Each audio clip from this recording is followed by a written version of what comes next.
a temática que foi proposta foi o amor e família. Ela é muito abrangente e eu fiquei pensando como é que vocês gostariam ou a expectativa de vocês nesse horizonte de um tema tão amplo. Então, eu vou falar um tempo e depois a gente abre o debate. Como a temática é ampla, eu ficaria pensando, o que você pensa que é amor? O que você supõe que seja amor para linkar com o tema família? Porque há muitos conteúdos que a gente julga ser amor, mas não é. Parece que é amor, toma o lugar do amor e não é fake. Não é amor. Então, eu começaria por fazer essa abordagem para que a gente pudesse, talvez, encontrar uma possibilidade de fazer esse link com a família. Porque a palavra amor, ela é muito generalizada e ela ficou muito banalizada. E ela, às vezes, se torna, simplória, sem o significado que ela deve receber como digna dessa expressão, que é a síntese, por assim dizer, da lei judaico-cristã, é o amor. Se pudesse resumir numa palavra a tradição judaico-cristã, nós reduziríamos ao amor. Então, amor dentro da família é muito bom. Seria o ápice, a vivência na família do amor. Então, vamos avaliar, vamos analisar juntos aquilo que parece amor, mas que não é e toma o lugar do amor. Então, é muito comum na família o ciúme. O ciúme como sendo uma plataforma de expressão que quase sempre é manifesta como amor, a tal ponto de se o teu parceiro, a tua parceira, o teu filho, se você, na posição em relação ao outro, não sentir que o outro não tem ciúme, você reclama. Você não me ama, não. Parece que se não houver ciúme, não há amor. E quanto maior o ciúme, parece que mais a gente amar. É exatamente o oposto. Quando o ciúme está presente, ele está ocupando o lugar do amor indebitamente, indevidamente. E quanto maior ele for, maior é a ameaça ao amor presente dentro da família. Quanto mais os cônjuges experimentam o ciúme entre si, mais frágil é essa relação que imbrica os dois nessa manifestação ciumenta.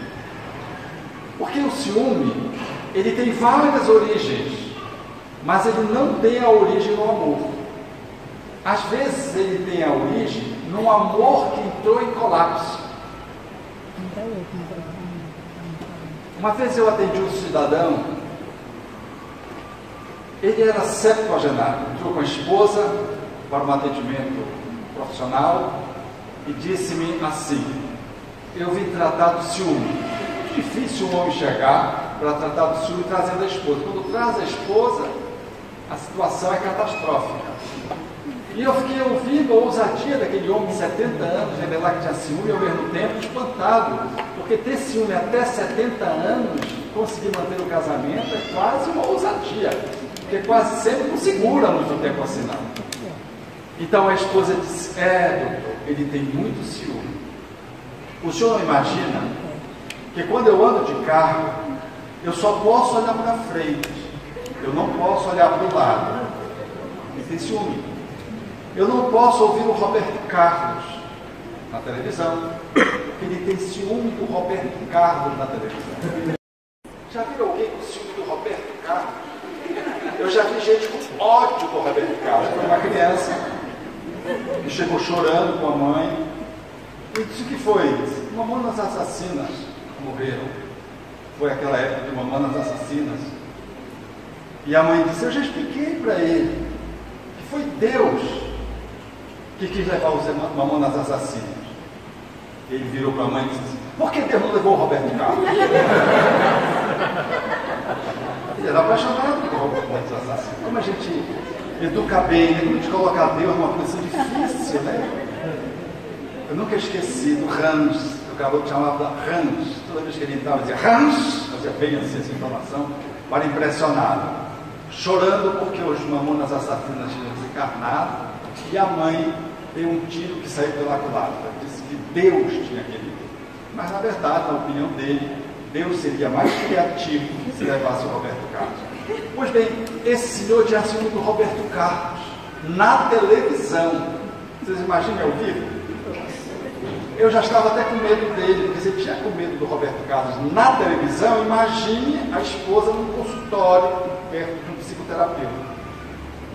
O fato é que ele foi mergulhar ao longo das sessões terapêuticas, eu e ele, naturalmente, e ele mergulhou numa experiência quando ele era uma criança de 7 anos, e ele viu a mãe dele transando com o melhor amigo do pai dele.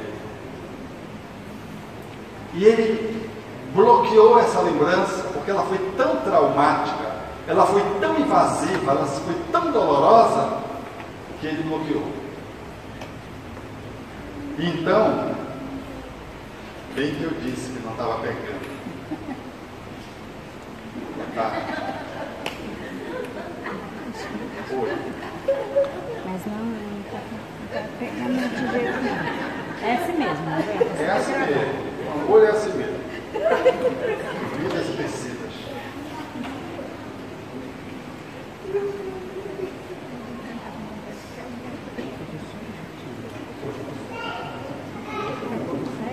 Esse é o do som. Esse aqui é o fake.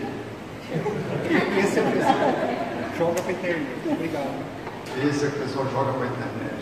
Esse aqui é o daqui. Eles estão com bons irmãos agora, sem se acreditarem. Então, conclusão, ele esqueceu. E ao esquecer, ele cresceu e ele não lembrava de que ele tinha uma encrenca com a mãe dele. E quando a gente tem uma encrenca de amor com mãe, a gente joga em todas as mulheres que a gente puder fazer contato. Um homem que entra num restaurante e atira só nas mulheres, invariavelmente, ou muito certamente, ele queria matar a mãe. Ele tem uma encrenca com a mãe. Então ele começou, jovem, pujante, bem apessoado, a se relacionar com as mulheres em regime descartável. E ele seduzia as mulheres para conquistá-las, usá-las e depois descartar. E assim ele foi fazendo. Agora, numa posição econômica mais confortável, bonito, ele saiu usando todas as mulheres possíveis, sem lembrar de que pelo que ele fazia isso. Muitos de nós temos encrenca com amor e a gente não sabe de onde é que vem essa encrenca. E lá num dia, ele teve vontade de ter filhos, ter família. E aí, ele escolheu uma mulher bem feia para casar. Pense numa mulher feia. Pense mais. Eu vi, ela veio no primeiro encontro. Ela era horrorível. Ele casou com uma mulher bem feia. Por quê? Para ninguém trair. O tempo passou, os filhos vieram, ele com mais de 70 anos, com ciúme até do Roberto Carlos. E ela não podia virar de lado, a pobre coitada. No dia em que ele mergulhou e lembrou dessa experiência, ele entrou num pranto copioso, porque ele descobriu que todo o desamor ao longo da vida, de seduzir todas as mulheres possíveis, e sobretudo aquelas que eram mais difíceis, para se descartar delas em consequência, em seguida ao casamento, que ele, pensando que casando com uma mulher feia, ele estaria livre daquele fantasma. O fantasma estava dentro, não estava na fisionomia da mulher. Ele continuou com o ciúme da mulher, a despeito de casar com uma mulher bem feia, escolhido conscientemente. E nada obstante a idade avançada, ele continuava com o ciúme da mulher. Então ele cansou de ter ciúme e se dobrou diante de uma necessidade para procurar psicoterapia, porque ele não aguentava mais ter ciúme. Já tinha se aposentado e foi trabalhar com a mulher. Vocês imaginam o inferno que ficou a mulher, porque ele ficou cerceando os movimentos da mulher e trabalhava com muita gente no atendimento empresarial. Então, o ciúme não é amor, o ciúme é encrenca. Não, o ciúme é uma pitada de amor, não é uma pitada, é uma picada venenosa que pode matar você. Então, o ciúme, em não sendo amor, o amor é o inverso. É não ter ciúme completamente? Sim. Então, é largar de mão? Não. Porque o amor que é amor, ele olha, ele cuida, ele zela, mas não precisa ter ciúme. Então, se o teu amor, ele te faz sofrer, te colocando num sistema de ciúme, é porque esse amor está sendo contaminado por um ciúme. Mas se o teu amor zela pela tua parceira, pelo teu parceiro, pelo teu filho, pela tua mãe, e isso não te gera desconforto, isso é amor. Veja a diferença como é. A diferença não é um jogo de palavras, a diferença é de qualidade de manifestação. Uma mãe que não deixa o filho de modo algum se aproximar de um outro ente querido, porque ela tem ciúme dele, e ela pode manifestar isso como sendo que ela quer proteger, não proteger de um avô, de uma avó. É verdade que os avós, todos, raríssimas exceções, são abestalhados, fazem tudo o que os netos querem. Mas isso é papel de avô mesmo, é bom assim. O avô que faz isso, ele está no papel dele mesmo. Aquele espaço de licença ampla, tudo pode. Você não quer tomar banho, não toma. Não quer comer, não come. Quer comer, come. O avô é isso, é lindo o avô. É por isso que a gente ama os nossos avós. Porque eles eram tudo que não foram quando eram pais. Porque pai tem que dar limite, tem que dar regra, que é amor. Mas o avô que abre mão das regras, ou que relativiza demasiadamente as regras, é amor. Porque naquele lugar ele não tem o compromisso da educação. Ele não tem o compromisso de modelar o caráter. Ele está no aconchego de um avô que deixa o filho se movimentar, o neto se movimentar, e o neto se nutre disso. E usufrui confortavelmente dessa relação. E depois ele volta para a casa dos pais e continua sendo educado. Porque o contato com o avô é pontual. Se os avós moram com os pais, aí já gera problema. Se os avós tentam interferir na educação dos pais, subverter as regras, aí já é problema, porque a coabitação, ela gera um problema nas regras que os pais querem colocar para os filhos, porque os avós relativizam num espaço de convivência que não dá para relativizar. Por isso quem casa, faz casa, longe da casa onde casa. Ou seja, mande-se e deixa o avô cumprir o seu lugar ali. Quando ele coabita é complicado. Ou ele assume uma posição de educação alinhada com os pais, ou vai dar problema, vai dar problema. Eu vivi essa experiência de amor na coabitação, na convivência com um neto meu, porque a minha enteada casou e não foi morar com o esposo porque não deu certo. Então foi uma gravidez assim meio extemporânea, eles tentaram alinhavar um acasalamento, não deu, ela ficou em casa e o meu neto nasceu em casa, ela morando conosco. Então eu era um avô sem ser avô, porque eu não fui pai biológico, então eu tinha dificuldade de chamar de neto. E eu só fui ocupar esse papel, quando ele começou a me chamar de avó, aí eu senti um impacto misterioso. Mas, ainda assim, eu tinha que manter um papel de correção. Então, eu ficava dando regras. A avó era a avó mesmo. A mãe era a mãe que tinha que ser. E eu era o pai-vô, ou pai-drasto-vô. Olha essa confusão. Eu era padrasto, avô-drasto. O vô-drasto-pai. Essa confusão, esse mix. Eu nem tinha a posição confortável do avô, e também não era o pai. Tinha que agir como pai, sem o usufruto de ser avô. Olha que coisa complicada. Então isso gerou, na minha relação com ele, uma certa dissonância, porque um dia ele me disse, aborrecido comigo porque eu estabeleci as regras, ele dizia assim: um dia, quando eu crescer e tiver a minha Ferrari, criancinha, mais ou menos por 5, 6 anos, um dia quando eu crescer e tiver a minha Ferrari, eu vou passar por cima de ti. Espírito franciscano, suave, doce, pobre, é uma Ferrari, só faltou de ser vermelha. Era assim, era um embate. E eu, como educador, não podia deixar isso passar. Eu tive que fazer a contraposição. Eu, tudo bem, você vai me matar, eu saio do corpo, porque você já sabe que a gente não morre, e eu venho puxar o seu cabelo. Vocês já acham amor puxar o cabelo de uma criança? Vocês acham razoável? Vocês educam aqui em Goiás puxando a orelha, puxando o cabelo, puxando qualquer coisa, estapefiando a criança? Houve um sim, mas deve ter sido uma incorporação. Ele falou de uma realidade muito mais abrangente, né? E eu não sou dessa pedagogia, eu não acho que seja necessário você chegar a essa instância. Quando você chega a essa instância, é sinal que você já foi. Ou seja, você já faleceu na sua competência de poder educar o seu filho. Mas tinha acontecido comigo um lance desse tipo. Ele fez uma malcriação muito atrapalhada, malcriação que era a gente que estava criando, malcriação, mal criado, criado e mal que estava criando.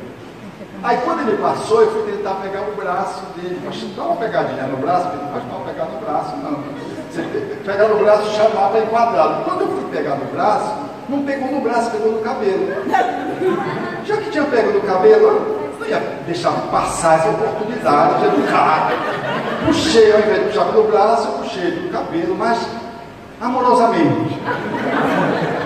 E disse: você me respeita, eu sou seu avô. Aí eu incorporei Bezerra de Menezes da Silva, não do Ceará. E enquadrei, ele ficou me olhando, eu percebi que ele ficou me olhando, mas eu não tinha percebido a extensão daquele ato. Eu só percebi no dia seguinte, quando eu entrei no quarto, ele estava fazendo uma outra tolice, e ele fazia tolice assim de vez em quando, todos os dias, várias vezes ao dia. Quando eu entrei no quarto, que eu peguei ele fazendo uma tolice, ele me olhou e disse: vô, tu não vai puxar meu cabelo, né? Aí eu percebi que tinha marcado a puxada de cabelo. Aí na mesa, quando ele disse que ia passar por cima de mim, quando crescesse e comprasse uma Ferrari vermelha, fui eu que estou colocando, estou acrescentando uma Ferrari, eu disse: tudo bem, eu vou, mas eu volto e puxo o teu cabelo. E ele disse: tu já é espírito, a tua mão vai passar por dentro de mim. Olha que desgraçado. Mas eu não podia perder, porque pai não perde. Embates. Eu disse: tudo bem, eu sou espírito, mas eu incorporo na tua tia. Ele já estava almoçando. Isso era a celebração do almoço. Eu incorporo na tua tia Tami e vou puxar o teu cabelo. Quando eu disse isso, entrou na ludicidade. Ele achou fantástico o fenômeno da incorporação. Aí ele se levantou, veio no meu ouvido e disse: vô, ela faz uma tolice. Olha a inteligência dele. Faz uma, porque todo avô acha que o filho é inteligente, não é só os pais. Ele disse assim: ela faz uma tolice, tu incorpora nela e vem puxar meu cabelo, né? E começou a rir, porque ele achou aquilo lúdico. Eu digo: é isso mesmo, vou puxar teu cabelo. O amor, às vezes, na sua manifestação, ele é tomado como tal sem o selo. Um pai ou uma mãe, por exemplo, do campo do ciúme, ainda, que não permite que o filho fique mais próximo da mãe ou do pai, porque um tem ciúme do outro em relação ao filho, estão criando uma encrenca, né? Porque como é que um filho vai ter que escolher entre pai e mãe? Sobretudo se um fica mais ausente de casa pelas demandas do trabalho e o outro fica mais em casa chamando atenção, porque tem que chamar atenção. Então quem chega corda frouxa. Então esse que chega é o bonzinho muito comum no modelo de separação, aí onde o pai vem visitar a criança e o pai é tudo de bom, porque a criança vive com a mãe. E aí o pai faz todas as vontades do filho, o filho acha o pai muito legal. E a mãe, capeta, achada. Por quê? Porque diz que não. O pai, quando sai com o filho por momentos, ele abre mão de poder estar chamando a atenção, tão pouco tempo, faz as vontades do filho que deve e que não deve, e o filho, quando chega em casa, a mãe tem que enquadrar. Então, vejam que se isso já é um problema, imagine em casa, o filho morando em casa, aí você diz assim, com quem você quer vir? Com o papai ou com a mamãe? Você viu essa brincadeira infernal? Daí diz assim, com o céu ou com o inferno? A criança normalmente fica dividida. Como fica o guardador de carro no Pará, se você pergunta, você é Remo ou Paysandu? Porque ele não quer desagradar você. Aí um me disse agora, bem pouco, semana passada, disse, quem vai ganhar esse jogo? Ia jogar Remo ou Paysandu? Aí ele pegou e disse, eu acho que vai dar empate. Olha, sabedoria. Aí ele, mas se alguém tiver que ganhar, quem ganha? Testando. Aí ele pegou e disse, aí ele foi sondando. Eu acho que o Remo está com o melhor time, né? Aí eu peguei e disse, tu é remista, rapaz. Aí ele pegou e disse, mas eu sou remista, mas eu sou corintiano. Eu disse, eu não sou corintiano, eu sou santista. Aí deu outro fora, porque quando a gente não quer dar fora, a gente fica em cima do muro, né? É o que as crianças fazem quando o pai e mãe os colocam nessa sinuca de bico, de quem você gosta mais. Ou alguém que tem ciúme, priva a criança de convivência com o pai. A menina é a ex do pai da outra encarnação. Ela não vive mais com o pai. É inato. É a paixão enlouquecedora do passado. E por ter sido enlouquecedora, passional, ela reencarnou como filha. É a terapia da reencarnação.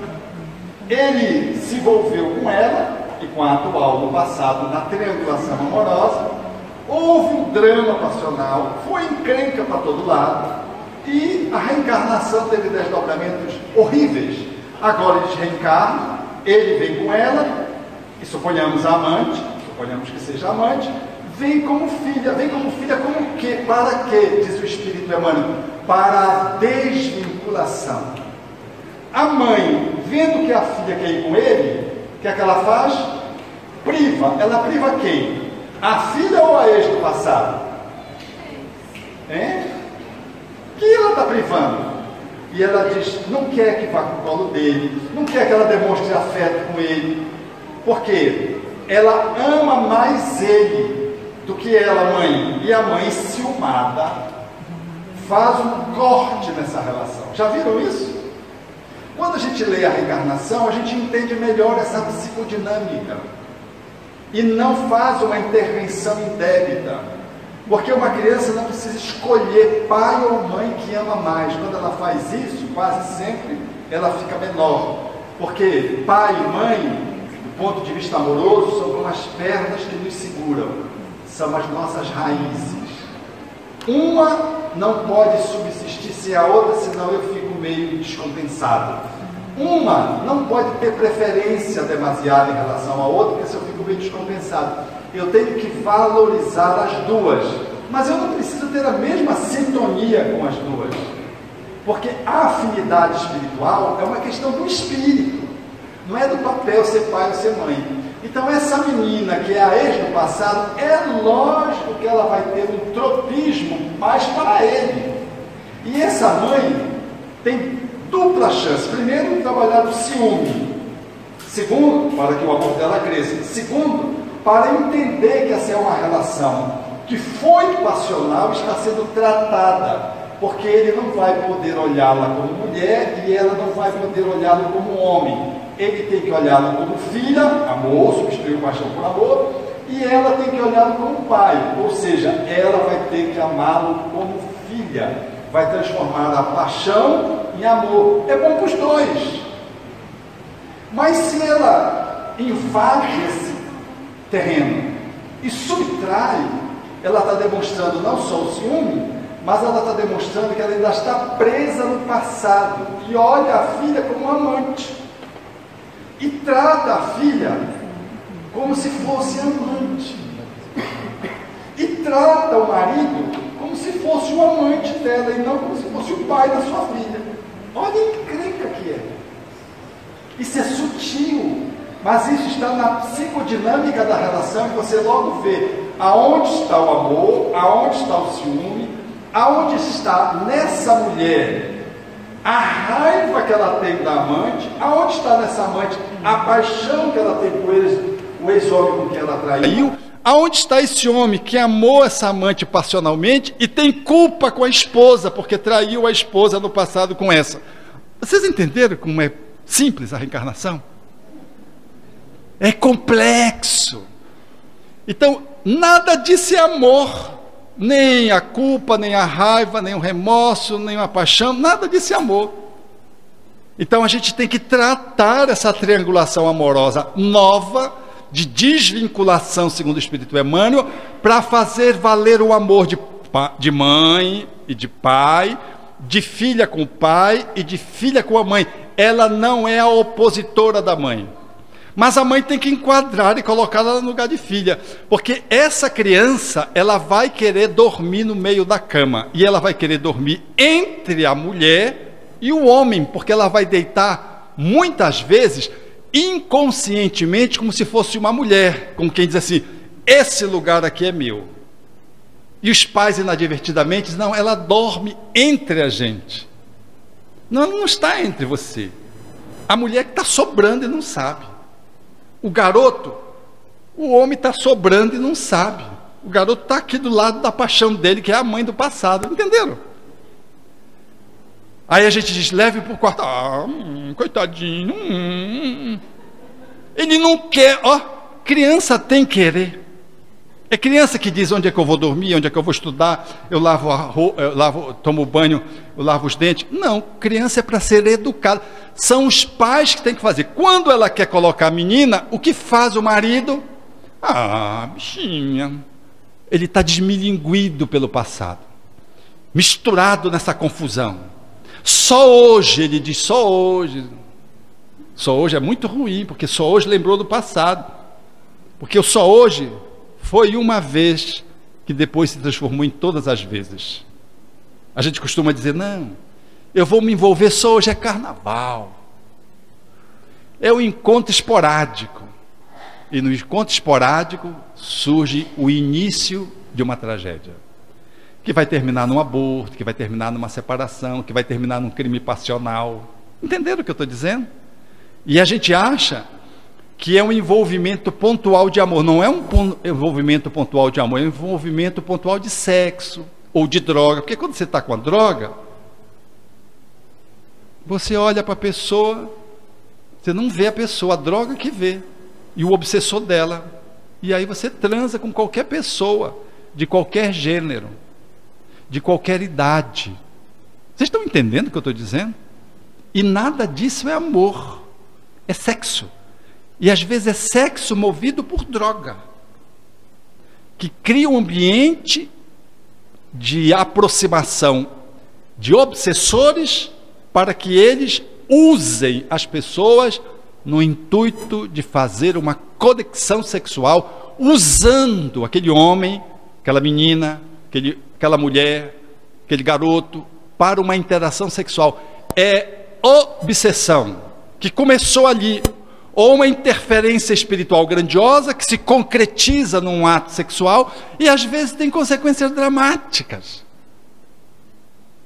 Então a gente vai observando o cuidado que a gente tem que ter no exercício do amor em família, com essa expressão só hoje. Então hoje eu estava pela manhã fazendo uma postagem do Chico sobre o amor, mas antes de fazê-la, e isso até me estimulou a fazê-lo, eu vi várias postagens de amigos postando nos grupos de carnaval. Alguns em família, outros no clube, outros na rua, e alguns espíritas. E aí eu fiquei me perguntando, sem nenhuma caretice, sem nenhum julgamento, eu fiquei analisando o quanto nós nos damos conta das interferências espirituais que acontece no meandro das festas de Mamon do mundo, aonde é regado a droga, álcool e adjacências, e sexo. Faz sentido o que eu estou dizendo? Aí eu postei a mensagem do Chico, que trata do amor, depois vocês podem consultar. Ele fala, o amor não prende, liberta. E ele segue fazendo uma fala muito ilustrativa. Consulte o Instagram, Alberto_Almeida_Belém. Sabe o que é underline? Underline é aquele tracinho que fica embaixo. Eu digo isso porque o pessoal da minha idade não sabe onde é que fica, o que é underline. Vai escrever underline, não é? É Alberto, aquele tracinho, não é o que separa, o tracinho embaixo, Almeida, o tracinho embaixo, Belém. Vejam lá essa postagem que eu fiz hoje. E aí eu lembrei, vendo as postagens de hoje, lembrei de um jovem que me procurou há bem pouco tempo. E ele estava muito melhor, estava muito bem. E ele disse, puxa, estou com uma insônia. Uma insônia.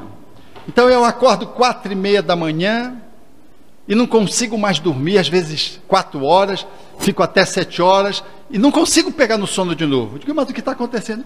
Não sei o que está acontecendo. Eu digo, você está preocupado com algum problema? Não, não estou com... Aí conversa vai. E aí nesse espaço eu me masturbo, porque ele me procurou por causa da masturbação. Aí eu me masturbo 6 vezes. 6 vezes no espaço de 4:30 a 7 horas. Fisiologicamente isso é incongruente. Aí eu olhei para ele, tem um conhecimento espírita, não está vivendo o espiritismo, não está frequentando, mas tem um conhecimento espírita, e é médium. Eu disse, depois de fazer uma avaliação, fazer várias perguntas, eu disse, você não está se dando conta de quanto tempo você está com isso? Há 15 dias eu estou assim, todos os dias. Eu digo, você não está se dando conta que talvez seja uma interferência espiritual? Ele disse, tu acha? Eu digo, é uma possibilidade, porque você tinha melhorado tanto. Quando ele me procurou, ele chegava a se masturbar 12 vezes por dia. 12 vezes por dia. Mas o que me chamou a atenção é que ele me disse, eu disse, e o teu relacionamento com a namorada? Disse, não, eu transo com a minha namorada, mas eu não consigo alcançar o orgasmo. Bem, ele se masturba 6 vezes de 4:30, 4 horas até 6:30, 7 horas da manhã, e transa com a namorada e não tem orgasmo, isso não está batendo. Foi o que me fez levantar a hipótese da interferência espiritual. Eu disse, você não está se dando conta dessa possibilidade? Aí ele disse, é. Quando ele disse, isso é engraçado, estou me sentindo ruim, me deu um arrepio aqui, e incorporou. E eu levantei, me aproximei dele, era uma entidade. 2 entidades se comunicaram. Essa primeira disse, eu estou usando ele, mas eu não queria usar ele, eu queria usar a namorada dele. Mas quando ele transa com a namorada dele, eu não me aproximo, não chego perto. Eu digo, e pelo que você não chega perto? Não sei, porque eu tenho uma atração pela namorada dele. Eu digo, e onde você viu a namorada dele? Não, é uma festa de carnaval que eles estavam, e eu simpatizei com ela. E aí eu me aproximei, me conectei com ele, usando outras palavras naturalmente. E eu quis transar com ela, mas não estou conseguindo. Mas aí eu alcanço o orgasmo com ele, aí eu não tenho 100, tenho 50, me masturbo junto com ele. E eu digo, essa altura? Ele disse, não, são mais de 10. Nós fazemos fila. E eu entro na fila outras vezes. Mas às vezes fico com pena dele, sabe? Aí fez uma análise da fisiologia, com outros termos, que eu não quero aqui naturalmente escrachar. E eu vejo que ele não está dando mais conta. Então não era ele que estava se masturbando, ele estava servindo de ponte para a masturbação dos espíritos que estavam conectados com eles há 2 semanas. Quando acabou, aí veio um outro, a mesma coisa, queria transar com a namorada dele e não conseguia. E veja o que ele disse, que ele quando transava com a namorada, ele não conseguia ter orgasmo, a despeito dela conseguir, ele não conseguia. Quando acabou os 2 transes,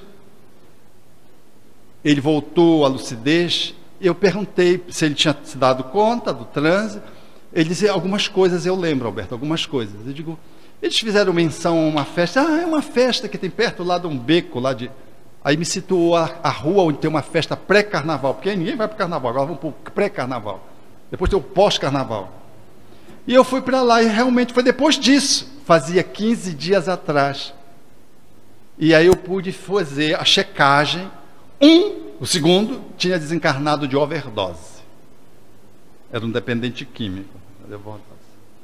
Então, eu estou dando esse exemplo para mostrar os meandros dos nossos processos de envolvimento e daquilo que se chama amor e não é, e das interfaces e da complexidade que temos que analisar o corpo, a emoção, a mente, as relações que se estabelecem sociais e as interferências espirituais. Vocês sabem por que eles não transavam com a namorada dele? Pelo quê? Hein? Ela não sintonizava. Ela é um espírito, é uma mulher correta. Transa com o namorado, porque é o acordo deles lá, mas tudo bem, na boa. Então, ela não se conectava com ele. Veja o que André Luiz diz do cara que chega em casa, no livro Os Mensageiros. Ele entra, vem com os obsessores ficam fora. Porque a mulher que está na cama o aguardando, e que vai ensejar depois o processo da reencarnação, ela ora, tem conduta, cria um ambiente onde o obsessor não acessa. Mas quando ele estava sozinho, ele ficava só com as sintonias que ele se conectou. Então ele disse finalmente: você provavelmente está sendo chamado a fazer a sua retomada de frequência à casa espírita que você abandonou. Que ele abandonou. Faz um tempo, sempre com desculpa de estudar isso, aquilo, trabalho, não sei o quê. Ele disse: é mesmo, né? Eu digo: está na hora. Um jovem de 20 anos, aproximadamente. Então, vejam quantas... Eu estou pegando aqui exemplos que envolvem o mundo espiritual. Peguei a reencarnação da menina, estou pegando aqui um relacionamento de um namorado com uma namorada que ele com dificuldade de ter orgasmo com ela e tendo solitariamente uma interferência espiritual. O que eu posso supor? Que eu não amo mais a minha namorada? Porque faço um sexo solitário e quando junto com ela não consigo transar adequadamente? Ou o casal que está vivendo essa experiência, nesse enquadramento que eu estou citando, que vai para uma festa de carnaval e volta e acha que tudo continua normal, porque o carnaval ficou lá. Não ficou lá, você volta e traz as companhias. Não se engane, traz as companhias. Cada um traz as suas companhias inerentes. E elas acessam você e o lar, mais ou menos, dependendo da performance dos familiares. E isso é uma expressão de dar... O pessoal costuma dizer assim: não, nos demos permissão. Tem casais que fazem isso, dão-se permissão durante o carnaval. Cada um vai para um lado e tudo pode. Ué, isso é amor ou é prisão? Que você faz a liberação do outro nas saidinhas de Natal, Dia das Mães, Dia dos Pais. Será que o Natal é uma saidinha também concedida aos criminosos para que eles possam, os apenados, para que eles saiam para o encontro com as suas famílias? Parece que o Natal é do casamento. Será que o casamento é uma prisão? E você está chamando de amor? Como é que é isso? E aí você sai, como é que você volta? Volta maior ou menor? Com quem você volta? Você não volta sozinho? Aí vem o Espírito Emmanuel e traz os espíritos intrusos. São espíritos que reencarnam no lar, que não estavam na programação reencarnatória. E reencarnam por quê? Porque se dão num processo de afinização com um dos membros. E o lar, como não tem a retaguarda para estabelecer a proteção, aquele espírito reencarna, vinculado pelo vício a partir de um dos cônjuges. Ele renasce no lar sem que houvesse um planejamento reencarnatório. É uma reencarnação não programada. Tudo dentro de Deus, é verdade. Tudo dentro da lei de causa e efeito. O que eu estou dizendo é que esse casal não programou ter aquele filho, e o filho veio por desequilíbrio da família, do casal. E que você pode catalogar como um amor, mas vem um espírito que não tem nada a ver com o amor, tem a ver com o desequilíbrio, com o vício, na esfera do seu comportamento alcoólico, porque o que ele cita, o exemplo que Emmanuel cita é o do álcool, para explicar como é que alguns espíritos renascem, trazem a mesma tendência, se é genético. E Emmanuel trava e traça um outro olhar para essas interpretações que a gente dá em nível genético, mas que são conexões espirituais por afinidade, e renasce alguém com tendência alcoólica porque está vinculado pelo comportamento com um dos membros no alcoolismo, renasce já trazendo a tendência alcoólica. Não tem nada com genética, nesse caso citado. Então vejam que nós estamos abrindo um leque para analisar através de algumas janelas, aquilo que é amor e aquilo que não é, mas que pode parecer que é, inclusive com presença de filho renascendo, não originário de uma programação, não originário de relações amorosas. Mas aquilo que parece amor e não é quando você diz assim: eu dou a minha vida para o meu filho, mas o seu filho está encarcerado. Você não deixa ele namorar com ninguém, você não deixa ele sair para fazer intercâmbio cultural, ele fazer pós-graduação, você cerceia o filho. Se eu cerceio o filho, eu castro o filho da sua liberdade, que cresceu. Isso não é amor, isso é superproteção. Mas também não é amor dizer: vire-se, você tem que ter autonomia, e eu largo o filho na adolescência, sem que ele tenha um mínimo de maturidade, e jogo ele às feras, deixo ele ir, sem eiras nem beiras. Não, ele quer ir, hoje os jovens são assim, eles viajam. Não, você é pai e é mãe, e quem ama, cuida, nem superprotege e nem abandona, porque esse é abandono.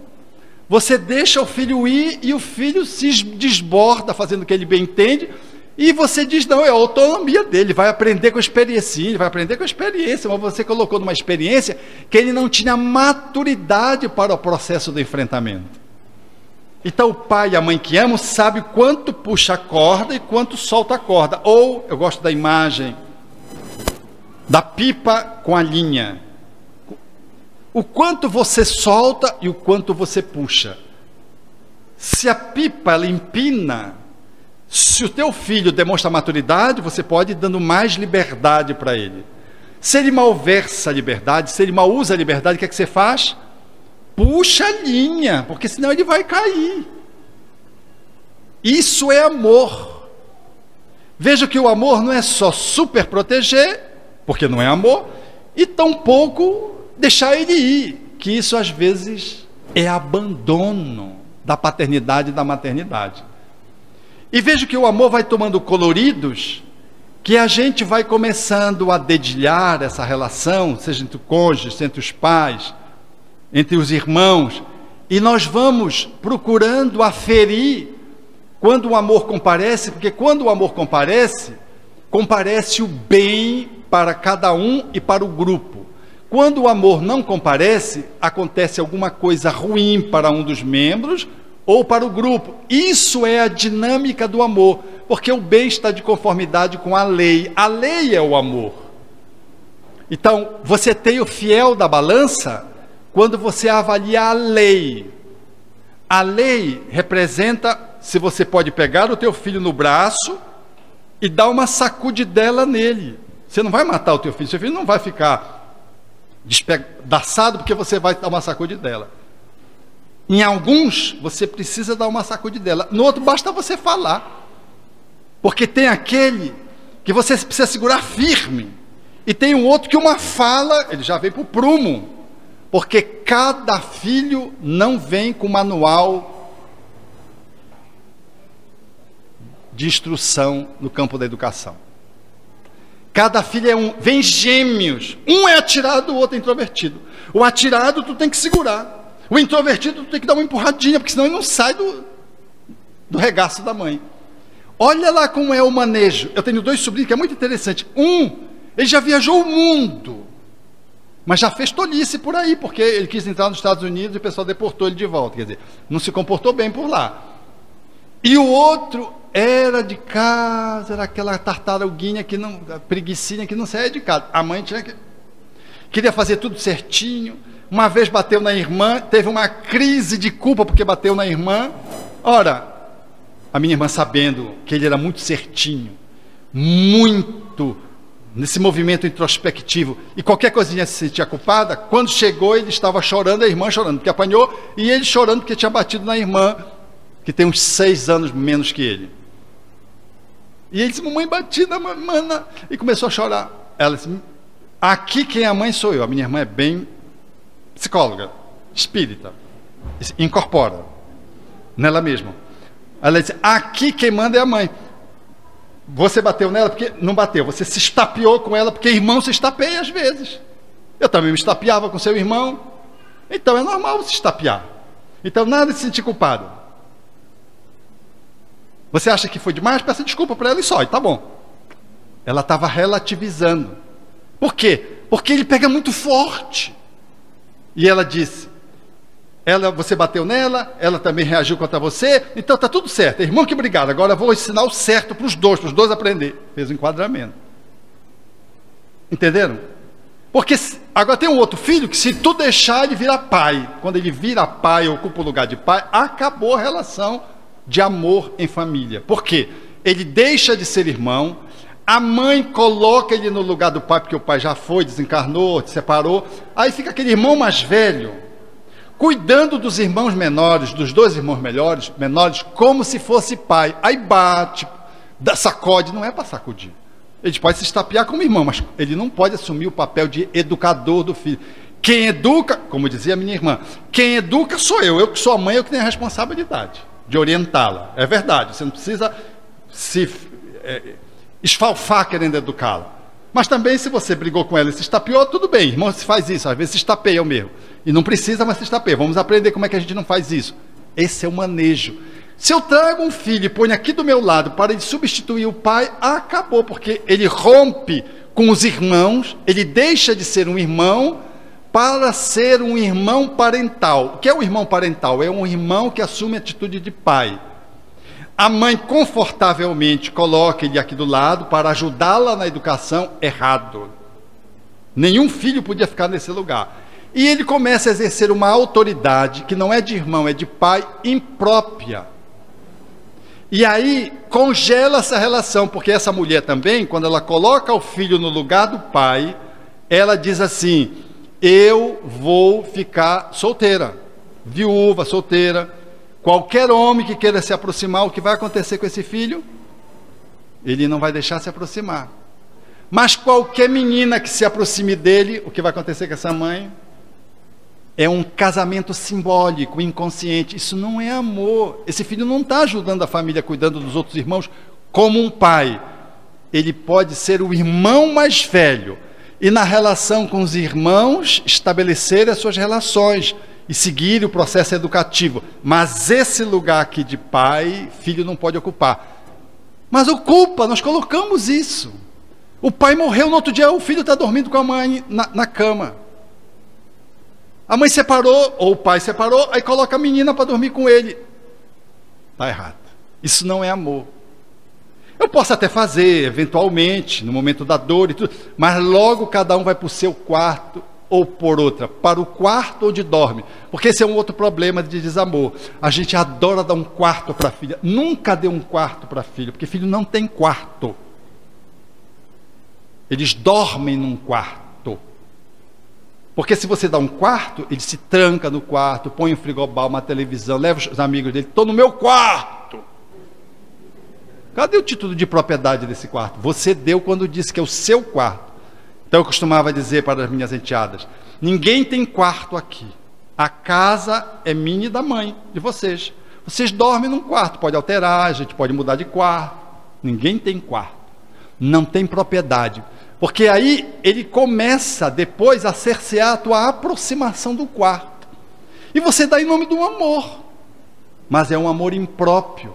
Porque em nome do amor nós não podemos dar um quarto para um filho.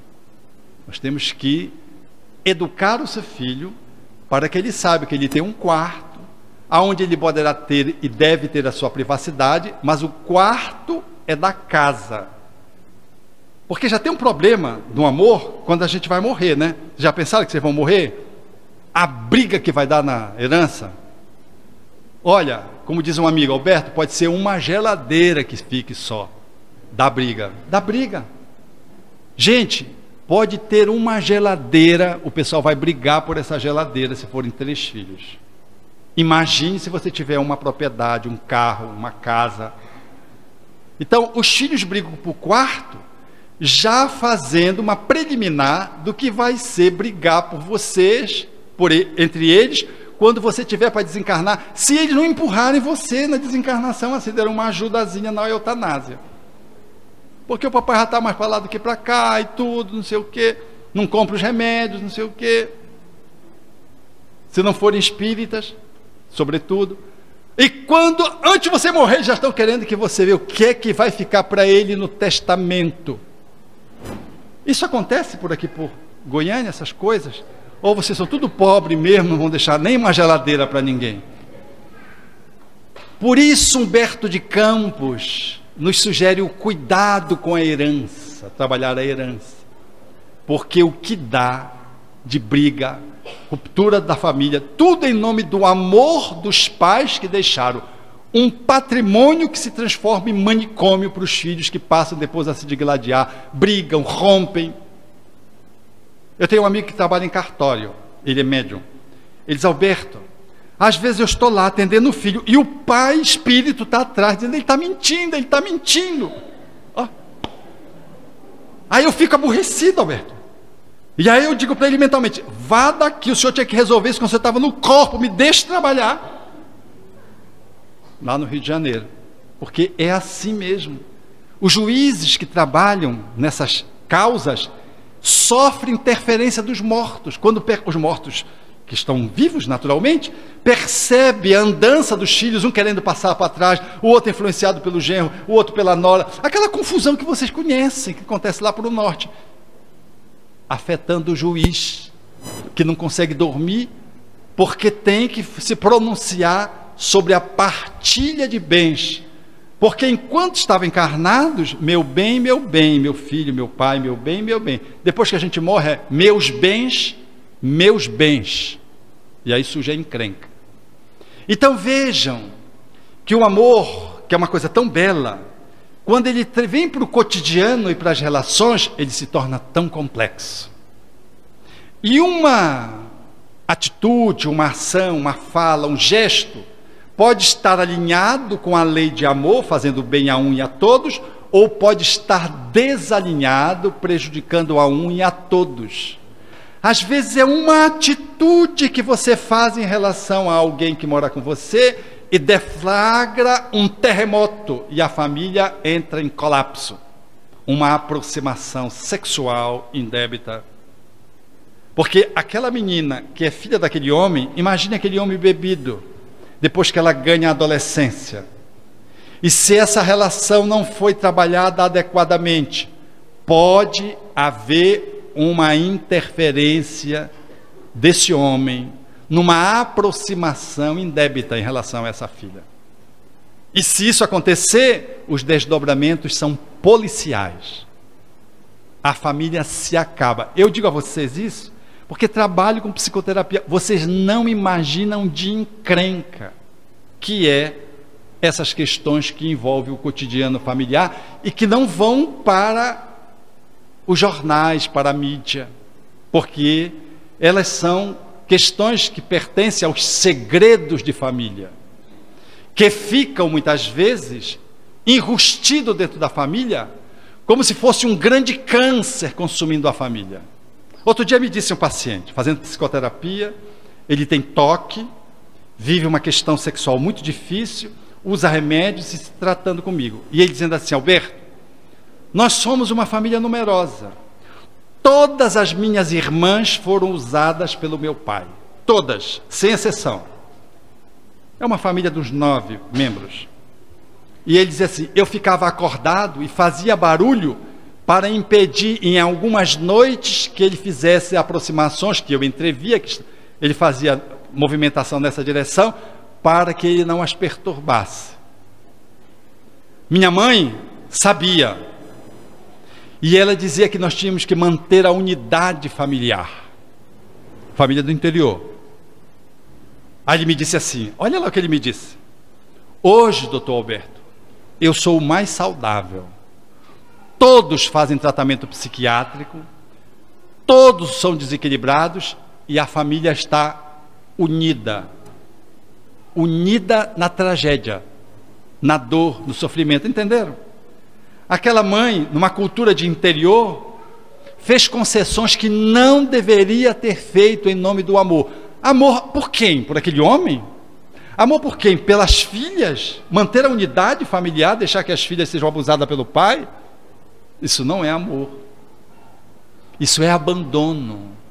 Isso é abandono. Isso é crueldade do pai e cumplicidade da mãe.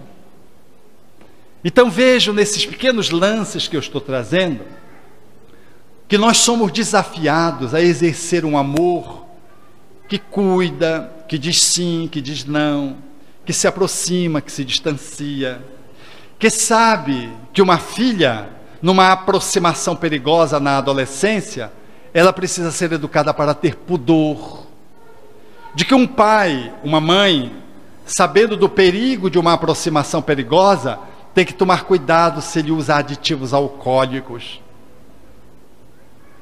De que um pai e uma mãe, em sendo médios, tem que ter muita atenção com a mediunidade que pode ficar a desserviço, a serviço dos obsessores, se não for bem usada, não for bem trabalhada.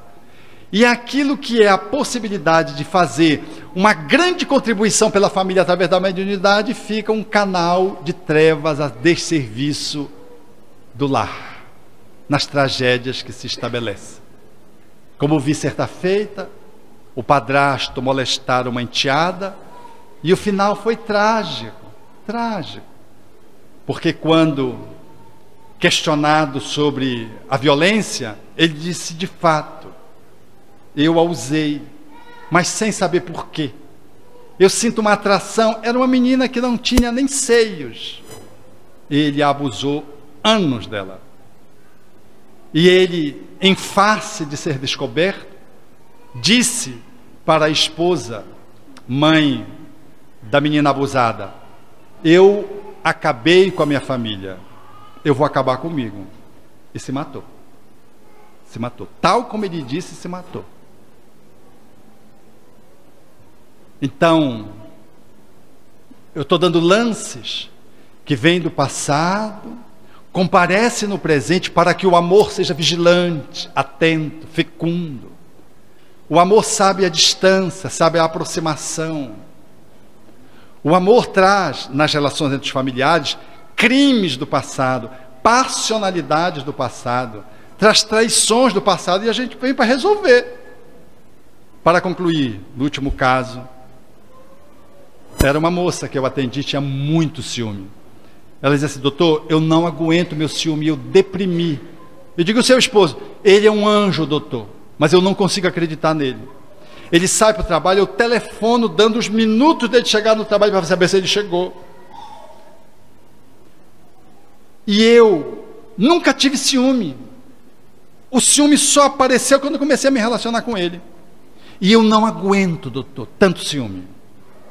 Eu fiquei tão intrigado que eu pedi para que eles eram de outro estado, para que ele viesse no nosso próximo encontro. E ele veio, eram as consultas homeopáticas que nós estávamos atendendo ela, tentando trabalhar o ciúme mórbido e a depressão decorrente do ciúme. Ele veio e o cara era todo nos trinques. Eu disse, o senhor percebe a movimentação da sua esposa? Ele disse, sim, eu percebo. E o que o senhor diz? Ele disse, os meus amigos não sabem como eu aguento. Olha, quando os amigos chegam a não saber como aguento, quer dizer, era uma coisa mórbida. E ele estava ali, o santo que ela dizia que ele era, porque tem uns que são santo do pau oco, né? Ele era mesmo um cara correto, católico, fiel, né? Aí lá pelas tantas, ela disse, sabe, eu tenho uma coisa para lhe dizer. Eu tive um sonho, e eu sonhei, eu num outro lugar, com uma outra aparência, mas eu sei que eu era eu. E tinha um homem que era diferente do meu esposo, mas eu sei que ele era ele, o meu esposo. E ele me traía, doutor. Era um baile, era uma festa, ele me traía. E eu ia para cima dele para agredi-lo. E no momento que eu estou para agredi-lo, eu acordo. Aí complementou-se: doutor, ela tem esses pesadelos, esse sonambulismo, e vem, me bate, ela demora a acordar, me bate. E eu fiquei pensando, ele está apanhando que ele não apanhou naquela outra lá. O estabefe que faltou lá. E aí eu faço ela acordar, até que ela acorda, quer dizer, até que ele acorda e levou uns bons bofetões. Aí ela acorda, digo, meu bem. Aí ela volta assim, tem esse sonho recorrente. Era o ciúme, que estava demarcado por uma relação anterior, que não foi dissolvida pelo casal. E ele veio com essa paciência, não era paciência só, era culpa. Ele tinha culpa. Também tinha paciência. Tinha amor? Também tinha amor, mas tinha muita culpa. Daí porque ele suportava tudo que os outros diziam que não sabiam como ele suportava. Nem ela conseguia admitir como é que ele suportava tanto o ciúme, que ela não aguentava nela. Imagine ele. Porque ele aguentava culpa. Então, às vezes, a gente acha que é amor. É amor, mas tem um pedaço de culpa grande. O ciúme vem do nada. Às vezes vem, mas tem um outro lugar. Vem de um outro lugar. Isso não nos autoriza a dizer, não, eu tenho ciúme de você porque você me traiu, para o homem, para a mulher, porque isso é uma análise selvagem e nós não podemos usar isso para justificar a nossa atitude desequilibrada. Mas podemos, eu estou dizendo isso para que a gente entenda a dinâmica de que o amor, ele tem uma elegância. E para comparecer, ele comparece na medida certa, na medida justa, adequado. Ele não pode ir muito para os extremos. Se ele vai para os extremos, ele deixa de ser amor, passa a ser ciúme, passa a ser culpa, passa a ser posse, passa a ser abandono, passa a ser rejeição, passa a ser insegurança, mas não é amor. E eu preciso saber disso, desse mix que me habita, para poder me tratar a fim de, em família, cada vez mais, maximizar o amor e diminuir essas enfermidades que me acompanham e perturbam a minha relação de pai, de irmão, de neto, de avô, de esposo, de esposa, de primo. Simples assim, mas complexo assim. E o Espiritismo nos ajuda a ter esse olhar e a poder fazer essa intervenção quando ela emerge, aguardando que possamos agir sintonizados pelo amor e não por um conteúdo dissonante circunstancial que nos habite. Que simule amor, mas não é fake e corre risco de atrapalhar a tua relação de mãe, de esposa, de esposo, de filho, de pai, de avô, de neto, enfim, atrapalhar a tua inserção no contexto da constelação familiar. Como encontrar a medida certa entre soltar e pegar, né?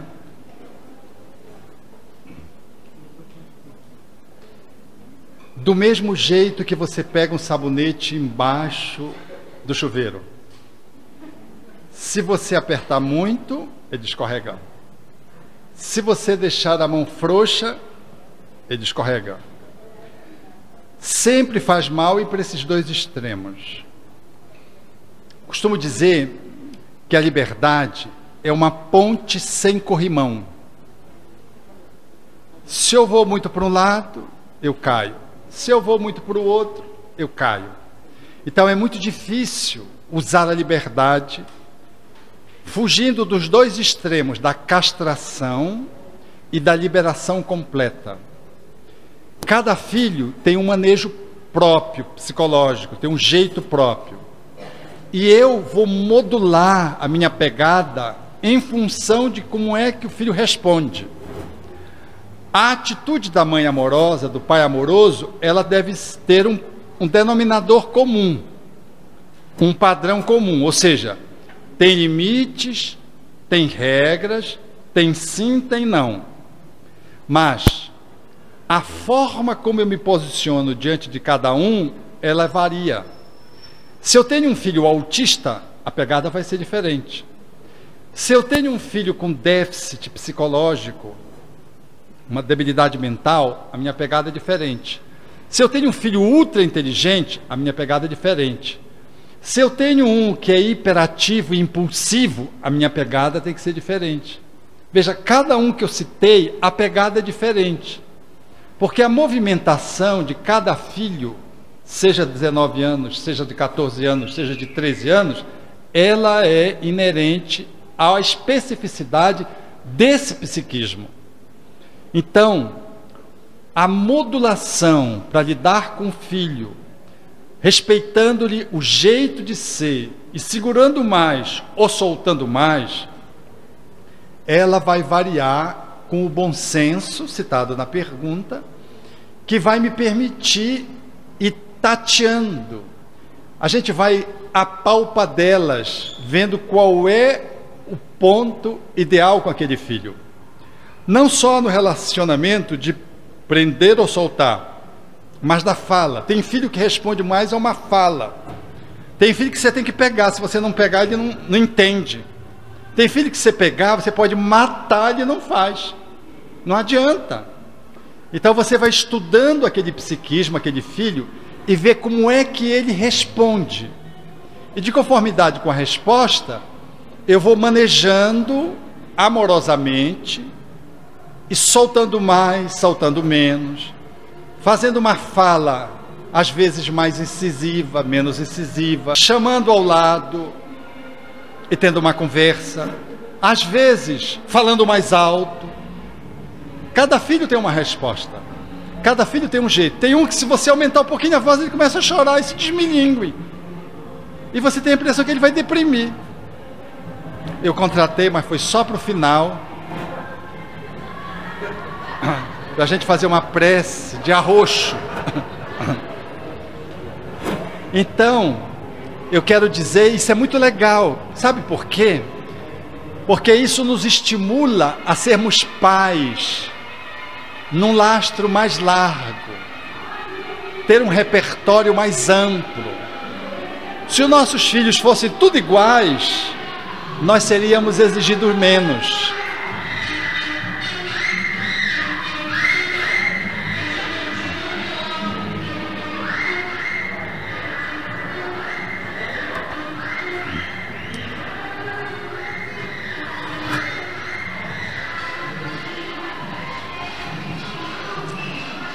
Dizia-me um paciente: doutor, só bebendo muito e usando muito arrebite. Ele ia para a festa rave e durante 4 dias dançava. Fez lesão, jovem, fez lesão de joelho. Porque a fisiologia, ela diz o que a gente dá conta e o que não dá conta. Mas você pode subvertê-la com aditivos. Aí você usa o aditivo, ultrapassa o limite, lesa e não sabe que você está lesado. Então, o carnaval é essa loucura, aonde a gente joga para fora todas as encrencas que a gente tinha que trabalhar sentado, lado a lado ou frente a frente. A gente joga aí, desborda, né?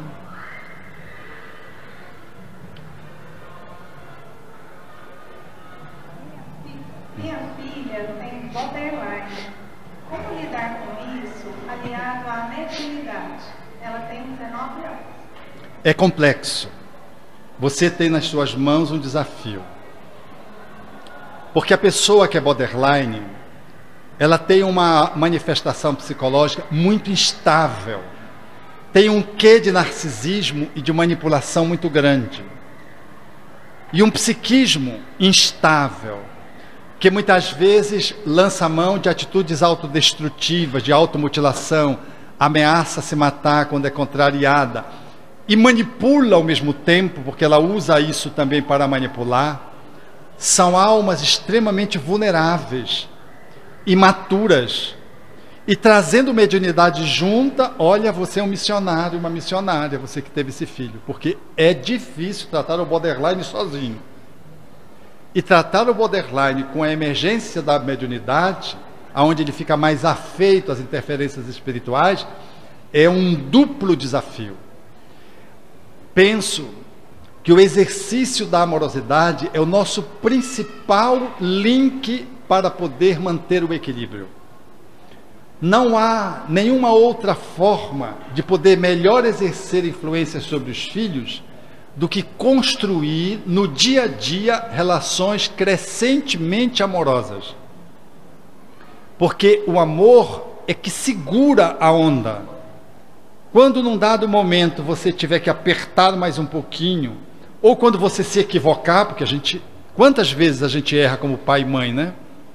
Mas se o filho percebe e sente que ele é amado, ele não só cede quando tem que ceder, mas ele perdoa quando o pai ou a mãe deu uma bola fora ou fez um gol contra. Porque ele sente que ele é amado.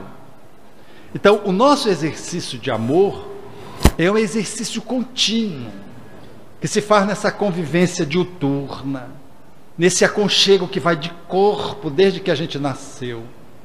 Nada substitui colo de pai e de mãe, nada. Não tem enfermeira que substitua, cuidadora, babysitter, não tem. Então não transfiremos a nossa responsabilidade de principais cuidadores e referências principais dos nossos filhos a outrem, habitualmente feito nesses dias de corre-corre, de pouco tempo. É preferível você levar uma vida mais enxugado economicamente e mais apertado, estando mais presente com seus filhos, é lucro até financeiro, do que você ter muito dinheiro, encher de cuidadores e mais tarde você vai ter que pagar não só o psicólogo, o psiquiatra, o remédio do psiquiatra e às vezes o internamento. Então, o exercício de um amor que não tem hora marcada, que não tem dia de criança, que não é no aniversário dele, que não é no ano novo, que não é no Natal, essa coisa do vínculo, do cuidado, da atenção, do estar com, eu estou com você. O filho sabe se você está com ele ou não. Às vezes é pelo celular. Eu uso, por exemplo, a estratégia muito do celular e aconselho muito, porque isso faz sentido. Às vezes você viaja muito, mas todos os dias mande algo pelo celular para o seu filho, qualquer que seja a idade. E hoje com o FaceTime, você usa o FaceTime para estar presente, tanto quanto possível. Você profissionalmente está muito ausente, então você está presente usando o equipamento eletrônico para poder ter a tua chegada, fazer a tua postagem. Por exemplo, se você é separado, não tem acesso ao teu filho durante uma semana, por exemplo, é uma guarda compartilhada, por exemplo, semana você fica diante do filho, não fique distante dele uma semana, poste todos os dias. Uma caretinha, um coraçãozinho. Você sabe o que ele gosta, dependendo da idade, você manda para ele. E ele manda um beijo do pai. E isso faz todo sentido. Você está dizendo para ele: eu estou de olho em você. Eu me separei da sua mãe, do seu pai, mas eu não abro mão de você. Você é o meu filho, você é amado. E ele sente isso.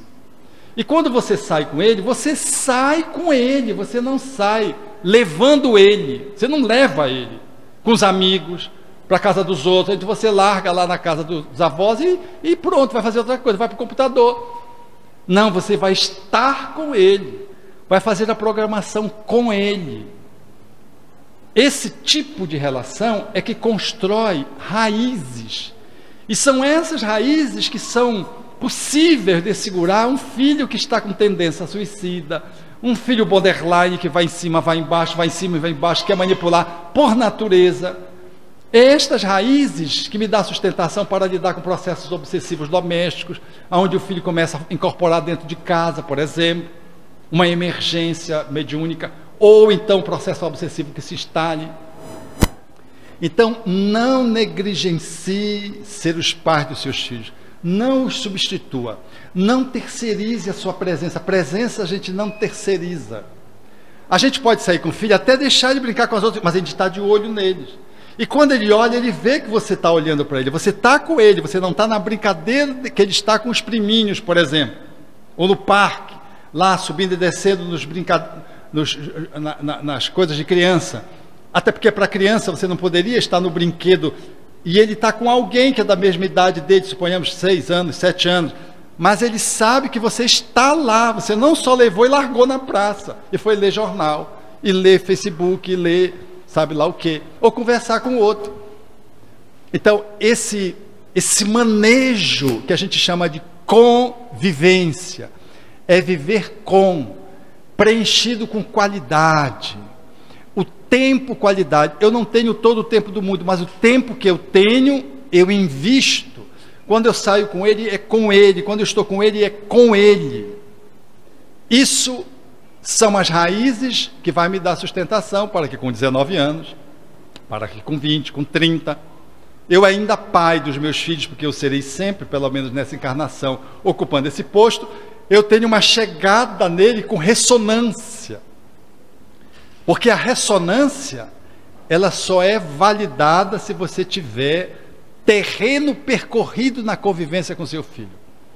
Então, o Bonderlein, voltando à pergunta, se esse filho, por exemplo, apresenta muita instabilidade, é necessário uma ajuda psicoterapêutica. Ou seja, escolha um profissional bem centrado para cuidar do seu filho. Não vai escolher qualquer um, bem centrado, que vai lhe servir de apoio para você poder cuidar. Ele faz o contraponto, você trata, ele se encrenca com você, com o pai, com a mãe, vai com o psicoterapeuta, joga, o psicoterapeuta acolhe e faz o contraponto, e ele volta melhor. E vai fazendo com que ele possa ir se percebendo, porque ele vai ter essa estabilidade o resto da vida, quiçá. Vai ter mediunidade o resto da vida, quiçá. Então, se o quadro for mais invasivo, for desafiador, o próprio psicoterapeuta vai dizer, olha, está precisando de um apoio medicamentoso, que são nos quadros onde tem a iminência de suicídio, onde tem processo de mutilação. Às vezes precisa de uma química para estabilizar um pouco aquele psiquismo. Mas você continuará sendo a principal referência do seu filho. E se ele nasceu seu filho, sua filha, no caso, é porque está tudo certo. Não houve engano. A cegonha não deixou cair assim na tua casa, não. Ele veio para onde tinha que vir. Faz sentido isso? Isto é sim? Isto é não? Como os pais podem incentivar e fortalecer o amor entre irmãos, o que fazer para diminuir os ciúmes do irmão mais velho?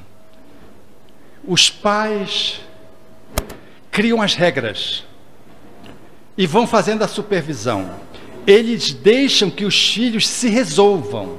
Porque o pai acha, a mãe acha que ela tem que entrar toda hora e está dizendo quem está certo, quem está errado, a gente deixa um pouco os filhos se resolverem. Ele vem reclamando, tirou meu brinquedo, ou não quer deixar que eu pegue no iPhone, ou agora é a minha hora da bola, e ele está com a bola. Aí o que é que você faz? Você vai lá e resolve. Não resolve. Converse com eles, vá lá, converse com seu irmão, explique para ele o que você está me explicando, que ele já brincou ao horário dele, que agora é sua vez. Vai, dialogue com ele. Nós vamos estimulando as competências dos irmãos, porque a família é um grande sistema. Um dos subsistemas é o fraternal, é a relação entre irmãos. Isso é maravilhoso. Ter irmão é maravilhoso. O problema é ser filho único. Filho único é sempre muito desafiador para os pais e para o próprio filho. Mas se tem 2, bom. Se tem 3, excelente. Se tem 4, maravilhoso, porque tem gente para burro. E aí, eles se relacionam, eles vão estabelecendo relações e eles vão treinando as competências, porque é aí que a gente treina justiça, direito, dever, ceder, paciência, empoderamento. É aí, na relação entre irmãos. Aí suponhamos que eles esgotaram, aí você entra e faz a mediação. Você não vai dizer logo, você vai conversando com uma, dá trabalho. A gente não quer dar trabalho, a gente quer logo dizer o que é o certo. E se a gente quer muito, assim, uma resposta muito mais rápida, a gente já vai desatarrachando o cinto, para não ter ninguém que diga não, ou então tirando o psicólogo ou o pedagogo, para poder fazer o enfrentamento das ferazinhas. A resolução é mais rápida, mas deixa sequelas, deixa feridas abertas. O trabalho mais engenhoso, porém definitivo, é você ir, sentar, conversar, explicar, argumentar um, argumentar, permite que um fale, o outro fale, e assim você vai tecendo. Eu quero dizer que nós estimulamos a arte dialogal, nós estimulamos a percepção do outro, favorecemos que cada um não se refugie na agressividade para resolver o problema, ou na fuga, ou na vitimização, porque quando ele sai chorando para a mamãe, e a mamãe vai e resolve, o papai vai e resolve, é a vítima, foi vitimado, ele vai e resolve. Você não resolve, deixe de resolver, console, acolha e diga, muito bem, meu filho, agora você vai lá com o seu mano, vai lá com o Joãozinho, e diga para ele que você falou para o pai, diga que você conversou comigo, agora vai e converse. Aí você fica na supervisão, vai acompanhando, não vai abandonar as crianças não, vai acompanhando.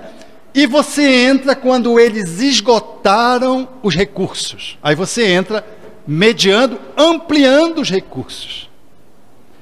Essa arte é mais trabalhosa, mais engenhosa, mais demorada, mas ela é poderosíssima. Não se engane se seus filhos virarem advogado. E vão ganhar muitas causas. Porque a gente estimula a arte de falar e ouvir. Não é só de falar, falar e ouvir. Mas a gente estimula aquilo que a gente trabalha no Evangelho no lar. A moral evangélica, as competências, as virtudes. Como é que você trabalha as virtudes? Você trabalha as virtudes convivendo. Então vai um, tirou o brinquedo do outro, quebrou do outro, o outro quebrou a cabeça do outro, porque quebrou o brinquedo dele. Olha que matéria-prima legal para você trabalhar. Um brinquedo quebrado, o outro com a cabeça ferida, com o braço mordido. Quanta coisa linda que tem para você trabalhar.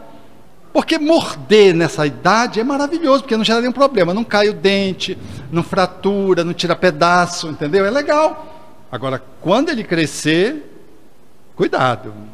Porque aí pode torar um dedo. Quando ele crescer, ele pode afundar o malar. Quando ele crescer, ele pode matar num soco, num golpe. Então, a gente deixa eles brigar, dá graças a Deus que estão brigando para a gente poder educar, e vai, porque às vezes são inimigos do passado, às vezes não são, mas estão aprendendo, e a gente vai fazendo um manejo. Quanto mais a gente faz o manejo, a gente vai percebendo que eles vão crescendo e vão resolvendo as encrencas mais na fala, no exercício daquilo que você discursa quando você entra para mediar. E no Evangelho no lar, você retoca isso. Você volta. O que aconteceu na nossa semana agora, hein? Que a gente pode tratar. Olha aqui a mensagem. Aí puxa. O que é que a gente aprendeu com aquela encrenca que aconteceu na terça-feira? Aí um vai, o outro fala e tudo. Aí às vezes está precisando retocar. Aí você vê que um ficou meio emburrado. Aí você tem que trabalhar o perdão.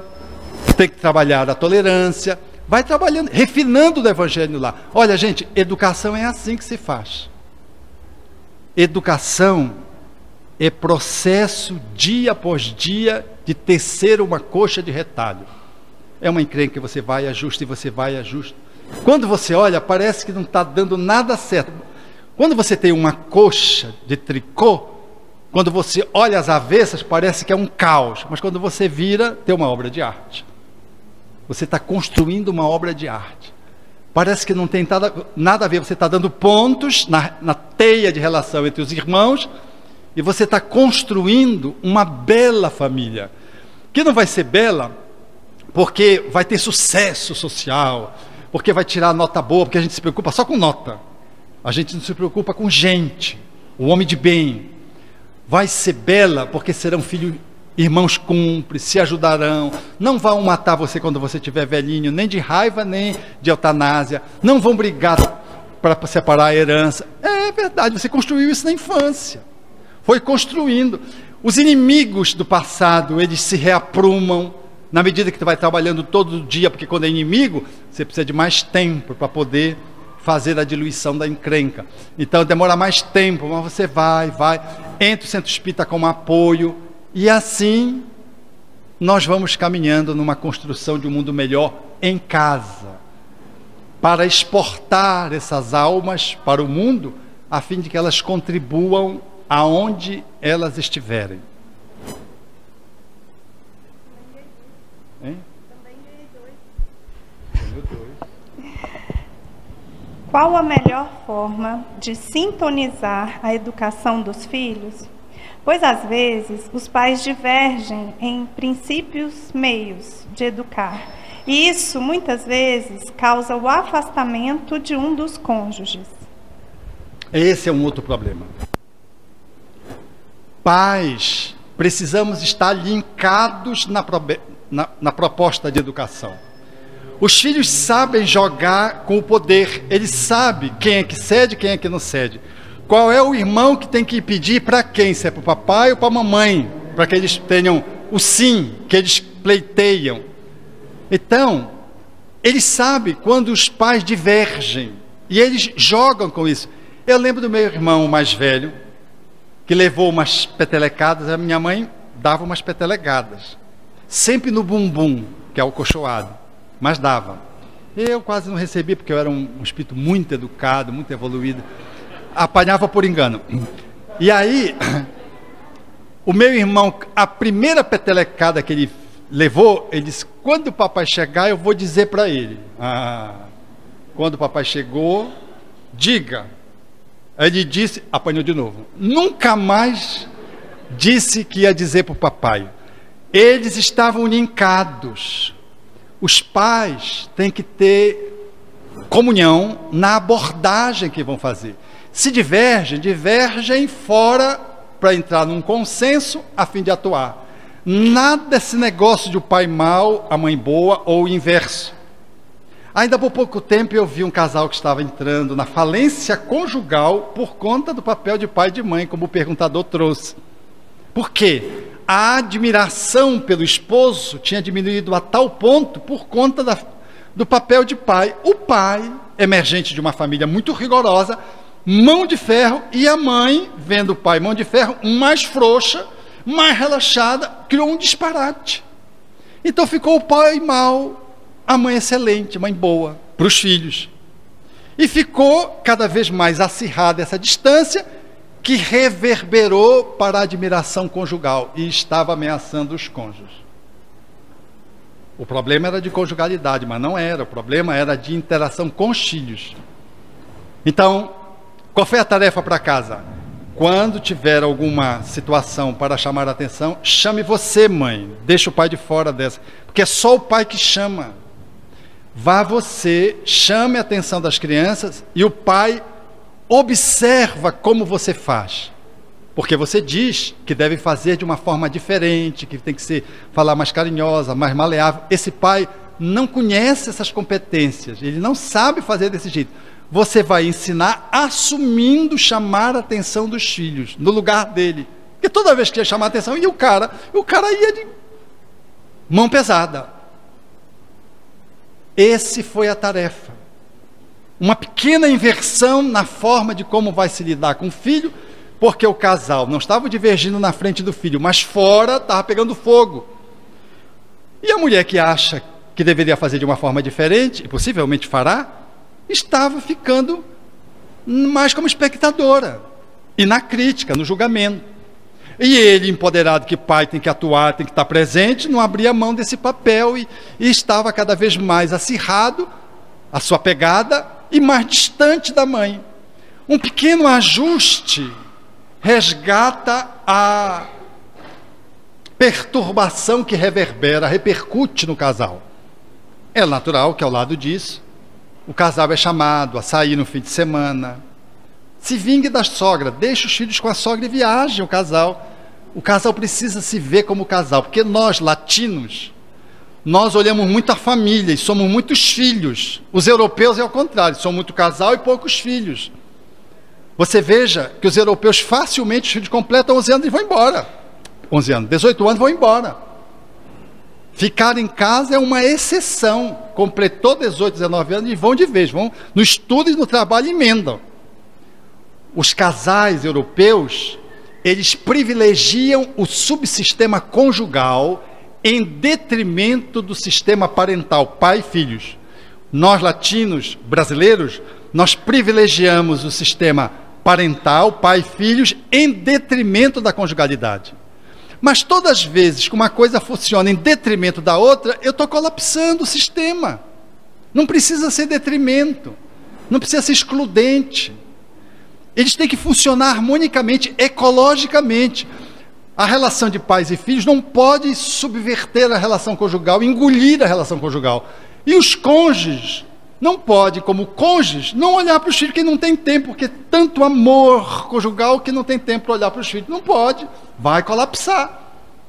Então, esse manejo, habitualmente, em terapia de família, nós somos chamados a fazer essa intervenção, proteger o casamento que está sofrendo o aperto de uma relação demasiadamente pai e mãe, pais e filhos, e que estão engolindo. O casal não sai mais junto, não sai nenhum dia para jantar, acabou de deixar de namorar. É muito comum se perguntar, e aí? Quanto tempo vocês estão casados? Vivemos 10 anos de namoro, estamos 15 anos casados. E eu costumo perguntar, depois que casaram, deixaram de namorar? Porque é 10 anos de namoro e depois 15 de casamento. Ou seja, o casal ele precisa namorar, incluindo a dimensão da conjugalidade na família com os filhos, mas eles precisam ter o seu momento. Então, eles precisam sair um dia na semana, só os dois. Um fim de semana prolongado, ele sai com os filhos, um outro lá, ele sai sozinho, aí deixa com a sogra. Se o teu filho é hiperativo, aquela coisa linda, que não fica todo o tempo rezando, em posição búdica, você faz esse movimento, porque quando você volta melhor para ser pai e ser mãe. Entenderam? Não são dinâmicas excludentes, elas precisam ser convergentes. Quando elas conflitam, é porque elas estão duelando. Não precisam duelar. Elas precisam se conjugar, elas são convergentes. Elas se coadunam, compondo o grande sistema da família, que é feito de 3 subsistemas: o conjugal, relação homem e mulher, o parental, que é a relação pais e filhos, e o fraternal, que é a relação entre os irmãos. Esses 3 subsistemas têm que estar se desenvolvendo harmonicamente. Quando ele está se desenvolvendo harmonicamente, essa família se diz que ela é funcional, saudável, e ela vai como grupo indo muito bem, e cada membro dessa família deve estar indo muito bem. Por isso que ela é saudável, porque o grupo avança e cada indivíduo dentro da família também avança. Então, pais, combinem antes as regras. Regra que dá para a criança de 5 anos não dá para o de 7, que dá para o de 7 não dá para o de 11. A gente vai tendo que ajustar as regras. É uma constituição que você vai ajustando. Quando chega na adolescência, novas regras são estabelecidas. Aí você faz junto com o pai e com a mãe. Os pais fazem juntos, para que junto com os filhos eles possam atualizar regras e normas, que sempre vão existir até que eles se emancipem. E mesmo depois que eles se emanciparem, se eles voltam a morar em casa por algum motivo, as regras que funcionam é do casal e dos pais, que regulam aquela casa aonde os filhos voltaram a morar. Faz sentido isso? É muito comum um pai ou uma mãe separados jogar com os filhos, mas aí é um jogo perverso, aonde se usa as crianças. Aí eu jogo a criança contra a mãe ou contra o pai, para poder levar vantagem junto a parceiro ou parceiro. E aí já é um movimento disfuncional, atrapalhado, que às vezes, ou quase sempre, é de caso pensado.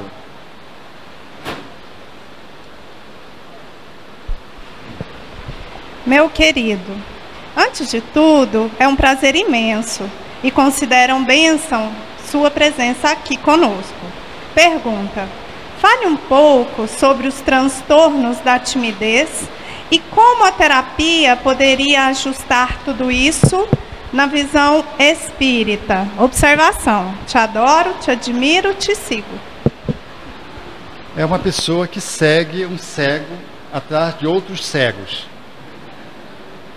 Seguir. Obrigado pela consideração. Minha mãe diz assim: meu filho, quem não te conhece que te compre.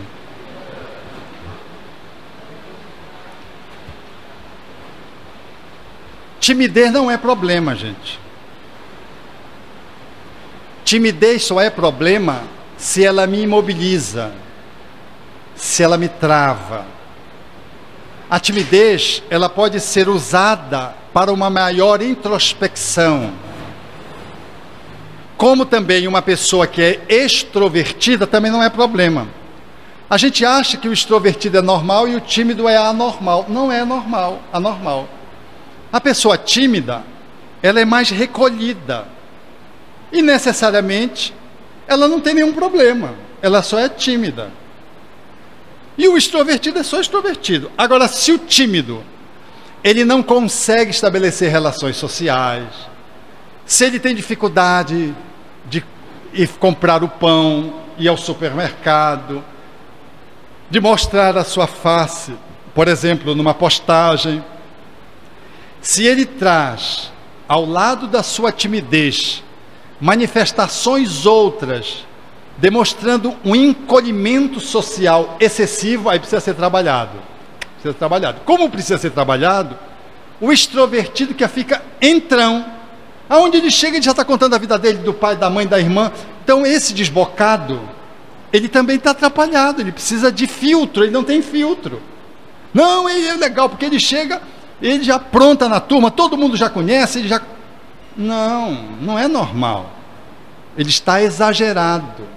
Mais um pouco, ele manifesta a característica da euforia própria do bipolar, que é muito assim.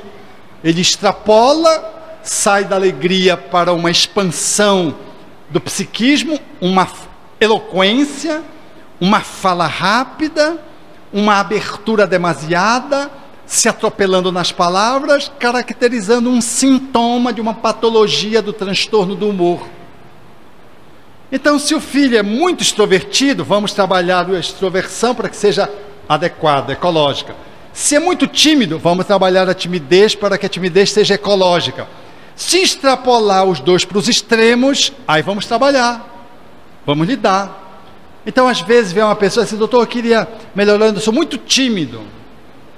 Aí eu faço algumas recomendações, tipo assim, vá no shopping, experimentar roupas, sapatos.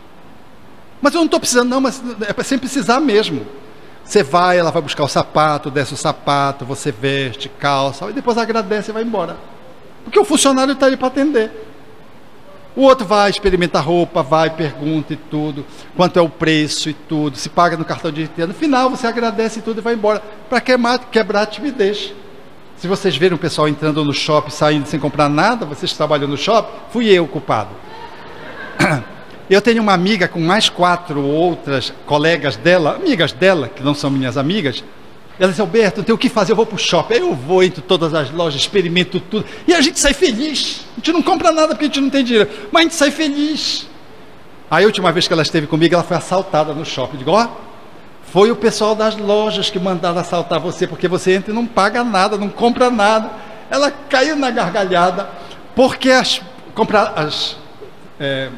trabalhadoras e trabalhadores das lojas, lá vem as meninas, nós 5.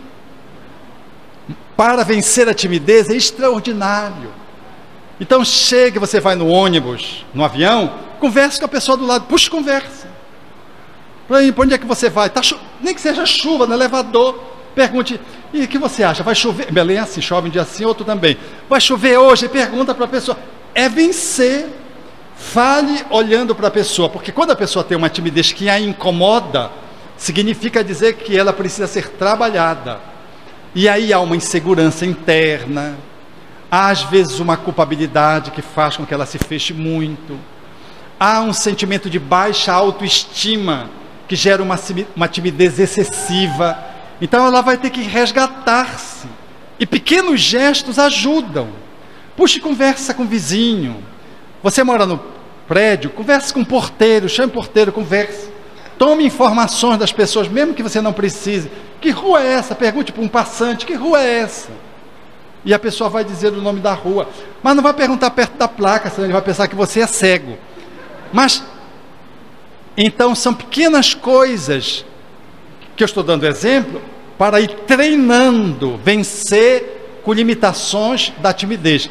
Se o processo for mais profundo, cheirando uma fobia social, aí tem que ser psicoterapia, onde você vai ver as entranhas de alguém que às vezes, como criança, foi tratado assim: cala a boca, você não sabe de nada, vá para lá, você é um João Ninguém. Depois de você ouvir 1000 vezes desqualificações, você tem dificuldade de abrir a boca, como jovem, como adulto, porque você foi violado muitas vezes numa correção abusiva. Criança não sabe o que quer, não abra a boca porque senão entra mosca, é a forma de dizer cale-se. A pessoa diz isso no sentido pejorativo. Urubu calado ganha um cruzado, falando sai apanhando. Uns provérbios que não tem nada a ver. Lá no meu estado tem muito desses provérbios, aqui deve tê-los também. Essas falas para a criança geram um sentimento de baixa qualificação, e essa criança ferida vai modelar um jovem inseguro, que vai determinar uma timidez excessiva enquanto adulto, precisando de um olhar, às vezes, de um profissional da área da psicoterapia. Meu filho bipolar tem tido atitudes abusivas, provocando desarmonia na família, apoiado pelo pai, que o vê como vítima. O pai precisa ir ao médico para ouvir do médico o que é o bipolar, para poder, junto com a mãe, ter um manejo adequado do bipolar. Porque se o bipolar está doente e eu legitimo o comportamento inadequado dele, eu atrapalho o processo de atendimento do transtorno do humor, no caso da bipolaridade. O bipolar sempre vai para além da tristeza para a depressão e para além da alegria para a euforia. Na euforia, ele entra nesse estado de mania, ele é abusivo, ele é entrão, ele é mandão, ele tudo pode, ele entra no estado de megalomania, às vezes de superpoder. Imagine um pai estimulando isso. Então, é muito comum a família negar a patologia dos filhos, como forma de dizer: meus filhos são normais, a nossa família é normal. E aí retarda o tratamento do filho. Então, quando um paciente é bipolar, a família precisa ir com o psiquiatra. E o psiquiatra vai instruir o pai e a mãe a cuidar do filho. Saber que aquele espírito ou aquela pessoa traz o fenômeno da bipolaridade e que se manifesta ora num polo, ora no outro, e que trazê-lo para um grau intermediário de equilíbrio, ou seja, estabilizar o humor, é feito com remédio, com psicoterapia e com manejo familiar.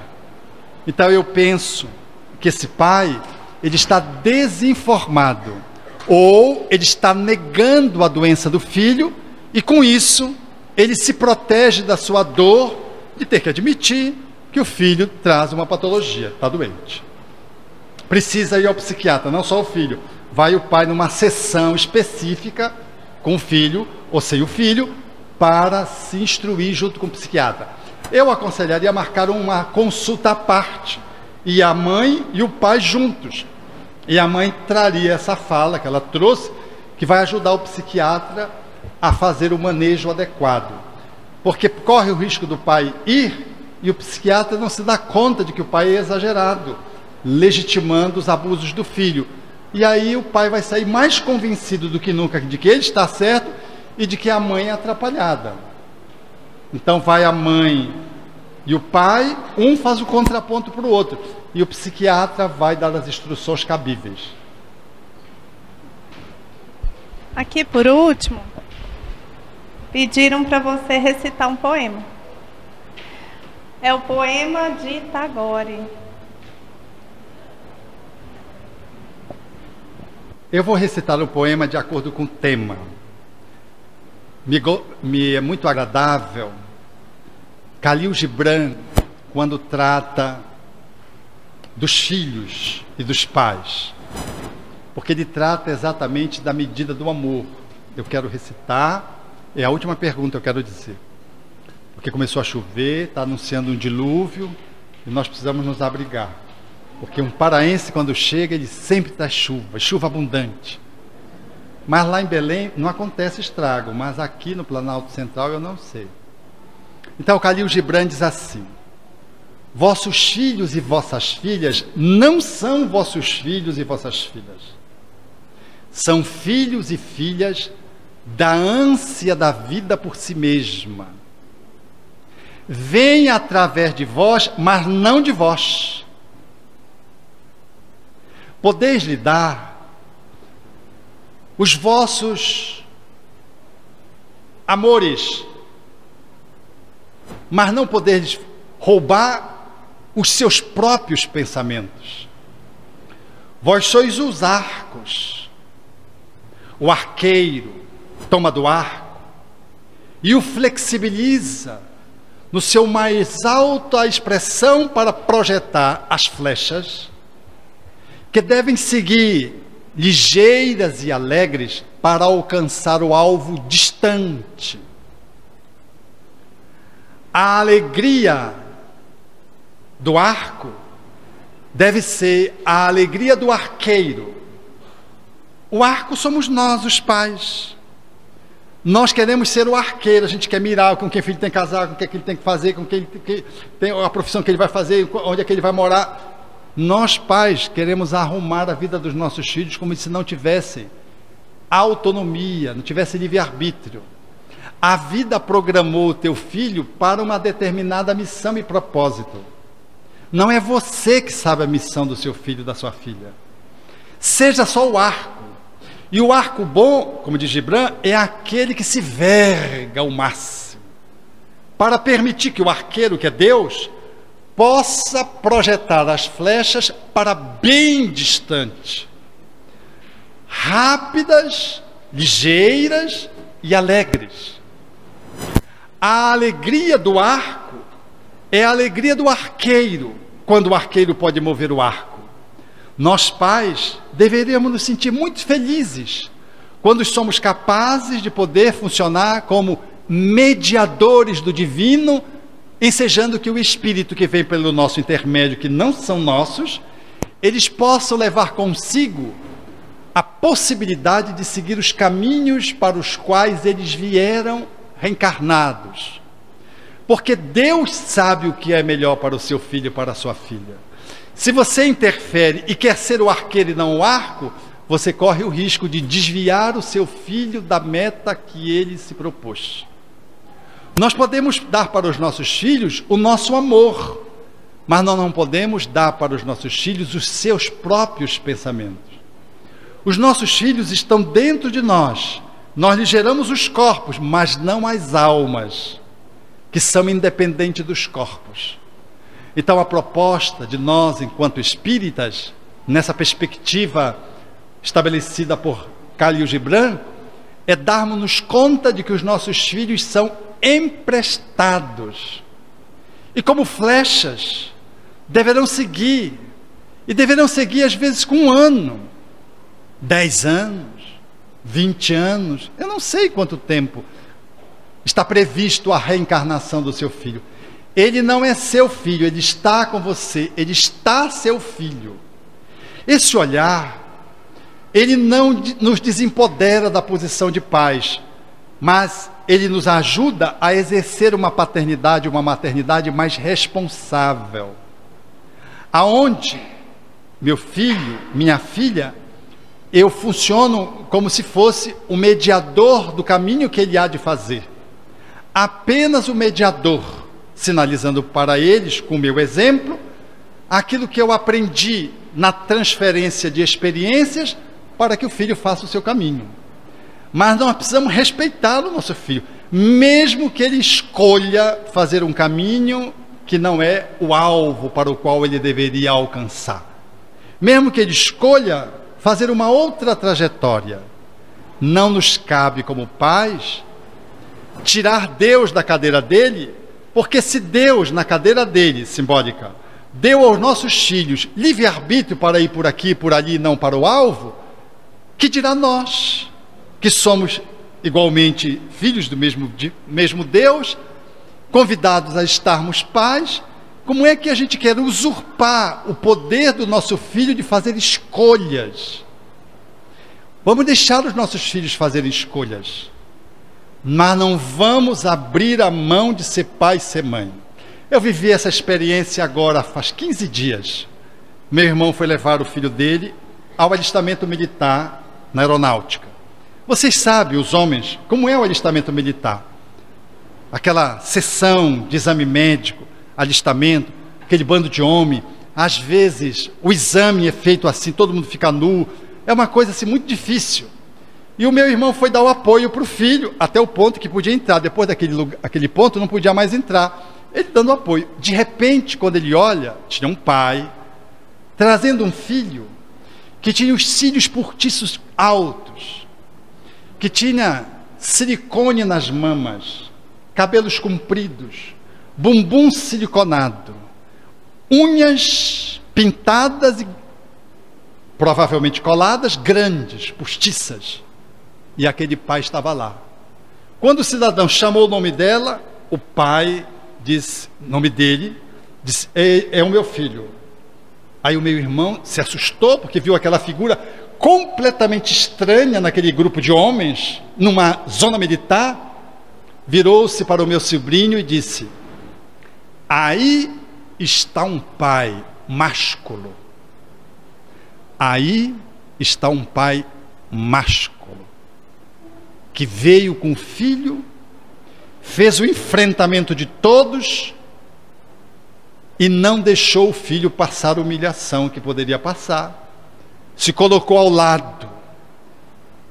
E todos, em homenagem àquele pai, inclusive a pessoa que chamou o nome do filho dele, estabeleceram um comportamento de respeito e reverência àquele pai, que não pôde mudar, por certo, a escolha que o filho fez, mas não abriu mão de ser o arco e cumprir a sua função. Então, nossos filhos não são nossos filhos, são filhos e filhas da ânsia da vida por si mesmo. Podeis dar os corpos, mas não as almas. Podeis oferecer o vosso amor, mas não os vossos pensamentos. Vós sois o arco, que nas mãos do arqueiro haverá de se encurvar, para que o arqueiro projete as setas, ligeiras e felizes, para bem distante no alvo a ser atingido. Que sejamos um bom arco, para poder cumprir a nossa missão. Obrigado.